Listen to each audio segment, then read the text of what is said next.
Deixa eu chamar a atenção do senhor e da senhora aí de casa. Ontem e hoje, 2 homens foram presos em flagrante, perseguindo as ex-companheiras. E agora, por que eu pedi atenção? Eles foram presos perseguindo as mulheres na Delegacia da Mulher. É isso mesmo, as imagens estão na tela.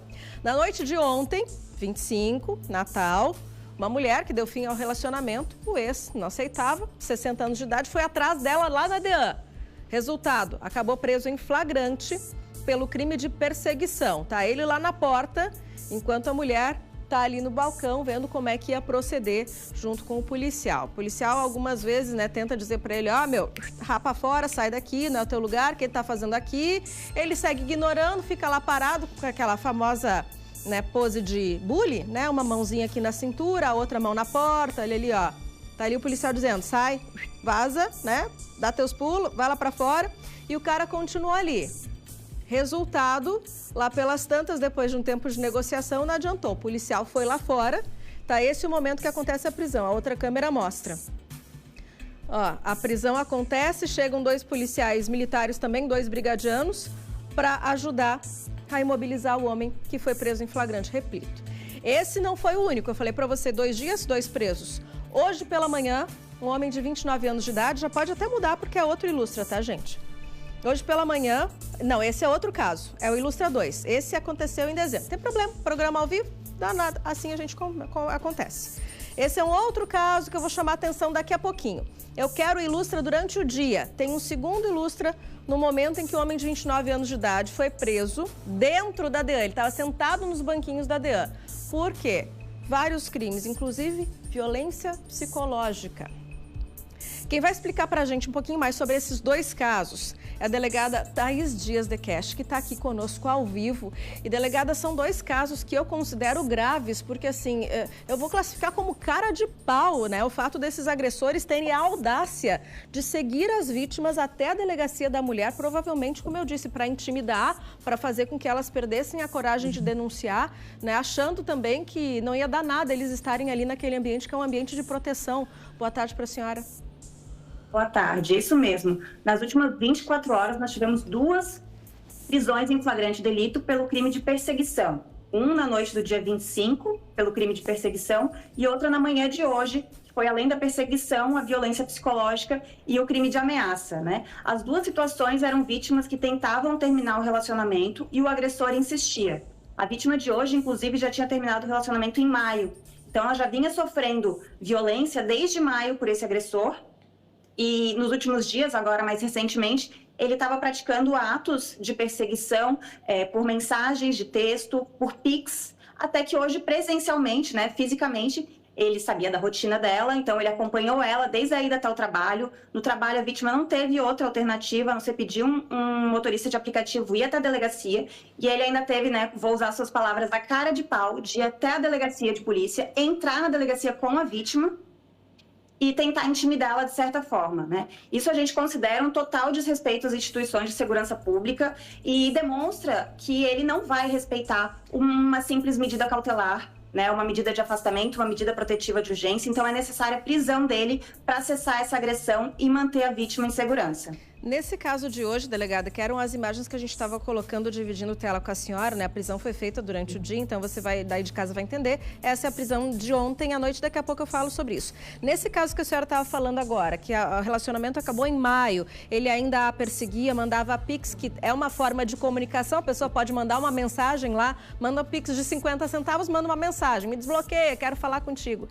Ele também estava ameaçando divulgar imagens íntimas da ex-companheira, correto?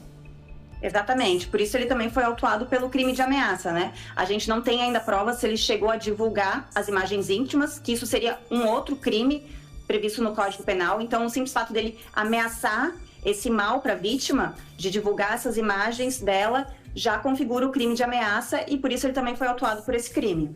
Nos dois casos, a gente vê ali um contexto de perseguição, delegada. Até nas imagens de ontem, na prisão de ontem, ali também na DEAN, na porta da DEAN, era uma pessoa que estava um tanto quanto alcoolizada, pelo que eu entendi, né? Que perseguiu a vítima até lá. Mas era também um relacionamento recente, apenas 3 meses, e o suficiente para ele dizer assim, não, eu não aceito que você me deixe, e perseguir essa mulher até a DEAN.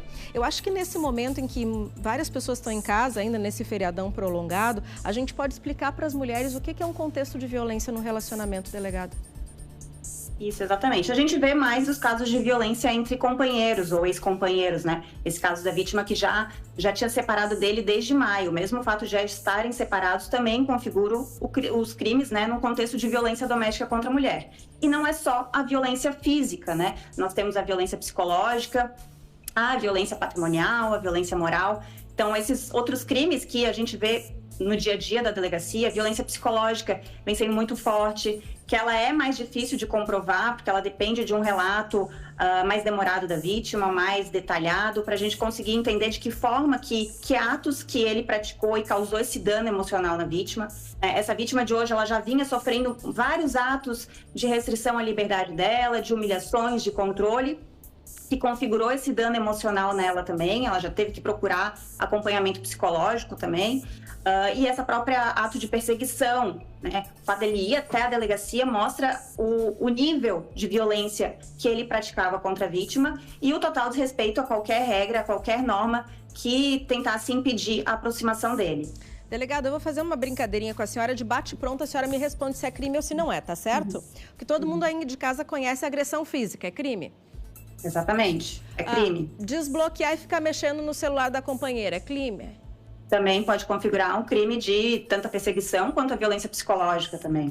Ficar seguindo, indo para o trabalho, indo para consulta médica, é crime? Sem dúvidas, também é crime. Impedir de falar com familiares, é crime? Também. Tomar conta São vários atos do que salário, do cartão. Gente... Do cartão, muitas vezes a senhora fala de violência patrimonial, né? Às vezes o criminoso, o companheiro, ele pega o cartão, fica com o dinheiro da mulher e não deixa ela gastar. Isso, muitas vezes os atos, eles são disfarçados de suposto cuidado, de carinho. Não, eu tô fazendo isso porque eu me preocupo contigo, eu não quero que tu saia à noite, eu não quero que tu encontre tais pessoas, essas pessoas não... Mas são tudo formas de controle, de manipulação, para que o agressor consiga manter a vítima próxima dele e que ela não procure autoridades para denunciar. Então, são vários atos de controle, o controle financeiro, porque enquanto a vítima for dependente financeira dele, ela vai estar dependendo do agressor, deixar de encontrar familiares, os amigos, porque essas pessoas vão identificar que ela está sofrendo violência e vão alertar ela. Então, o agressor não vai querer que ela se aproxime desses familiares, né? E essa época do ano também é uma época que a gente reforça as ações preventivas e de informação para denúncias, que é uma época que os sentimentos, as emoções estão mais afloradas e também o consumo de bebida alcoólica e outras drogas também aumenta.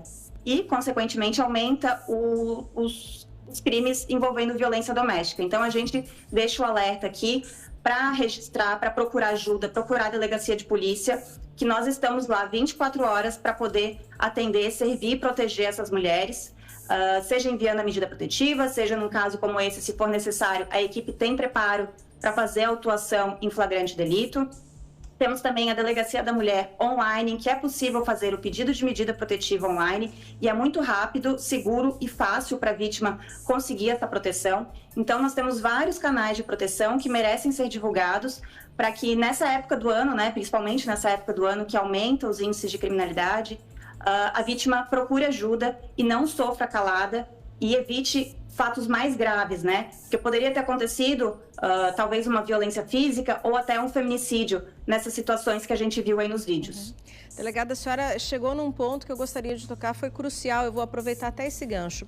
Porque uma imagem que a gente estava mostrando, antes de eu chamar a delegada, foi de uma outra situação que aconteceu na frente da DEA também em dezembro, em que a mulher estava lá, né, fazendo o boletim de ocorrência, ele chegou na frente da delegacia, na rua, desceu do carro, começou a quebrar o carro dessa mulher. No final, ele teve a prisão preventiva decretada, lembrando que nesse caso, segundo a vítima, ela estava sendo perseguida e ameaçada por ele nas redes sociais. E ela tinha justamente ido lá fazer o que as outras mulheres faziam, né? Registrando o boletim de ocorrência, estava no plantão da delegacia. Aí ele estacionou, achou que não ia dar nada, ali ó, a ação dos policiais na mesma hora. E desde esse flagrante, delegado, eu estou falando que em dezembro aumentam os casos de violência doméstica, aumentam os casos de violência contra a mulher e a senhora acabou de corroborar tudo isso. Então eu acho que eu só vou pedir para a senhora, para a gente encerrar aqui, né, a sua participação, reforçar esse pedido, para que as mulheres procurem ajuda. A polícia só não tem como ajudar nos casos que ela não sabe o que acontece, né?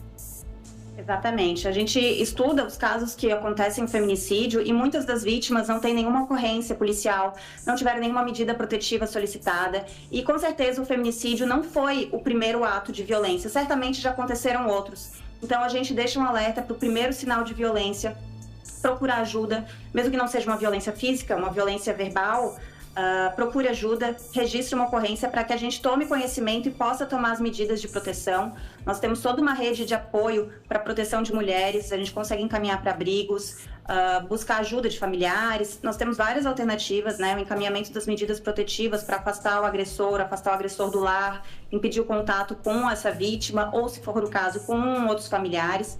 Então, não fique calada, denuncie, peça medida protetiva, que a polícia está aqui para proteger, para servir e proteger. Perfeito, delegada. Muito obrigada pelas palavras. Parabéns pelo trabalho de toda a equipe da DEAN.